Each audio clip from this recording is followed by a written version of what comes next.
శ్రీ షిరిడి సాయినాథ్ మహారాజు గారి పాదారవిందాలకు శిరస్సు వంచి నమస్కరించుకుంటూ సాయినాథుని రూపురేఖలు ఆయన చేసేటువంటి కొన్ని పనుల గురించి నిన్న కొంత చెప్పుకున్నాం. మరి చిన్నపిల్లలతో సాయినాథుడు గోలీల ఆటలు ఆడేవారు, పాటలు వింటుండేవారు. కానీ సమాధి స్థితి నుండి ఎప్పుడు కూడా మరలేవారు కాదు. ఎప్పుడు ఆ భగవంతుడు మీకు మేలు చేస్తాడు అని చెప్తూ ఉండేవాడు.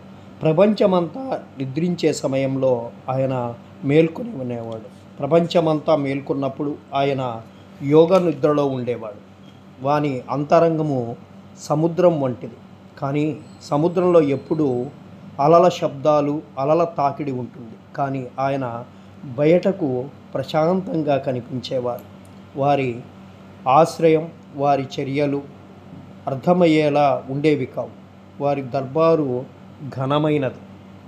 ఎవరు ఏమి కథలు చెప్పుచున్నను మౌనంగా వారు వినేవారు. ఎల్లప్పుడూ మసీదు గోడకు ఆనుకొని నిల్చుండేవారు.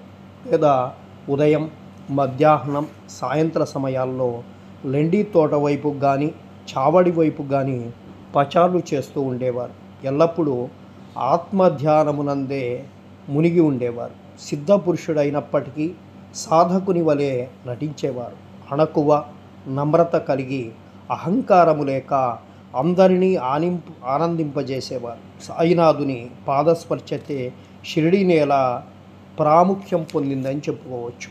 మరి జ్ఞానేశ్వర మహారాజ్ ఆళందిని వృద్ధి చేసినట్లు, ఏకనాథుడు పైఠాను వృద్ధి చేసినట్లు శ్రీ షిరిడి సాయిబాబా షిరిడిని వృద్ధి చేశాడని చెప్పొచ్చు. షిరిడిలోని గడ్డి, రాళ్ళు, నేల పుణ్యం చేసుకున్నది. ఎలయనగా బాబా పవిత్రమైనటువంటి పాదాన్ని ముద్దు పెట్టుకొని వారి పాదధూళి తలపై వేసుకొని గలిగినవి. షిరిడి మన వంటి భక్తులకు పండరీపురము, జగన్నాథము, ద్వారక, కాశీ, రామేశ్వరం, బద్రీనాథ్, కేదారీనాథ్, నాసిక్, త్రయంబకేశ్వర్, ఉజ్జయిని, మహాకాళేశ్వర్, గోకర్ణం వంటిదైనది. షిరిడి సాయిబాబా స్పర్శయే మాకు వేదపారాయణ తంత్రము. అది మాకు సంసార బంధములను సన్నగిల్లి ఎట్లు చేసి ఆత్మసాక్షాత్కారం సులభ సాధ్యము చేయును. సాయిన దర్శనమే మాకు యోగ సాధనముగా నుండుట, వారితో సంభాషణ మా పాపాలను తొలగించును. త్రివేణి స్నానఫలం వారి పాదసేవ వలనే కలుగును. వారి పాదోదకము మా కోరికలను నశింపచేయుచుండెను. వారి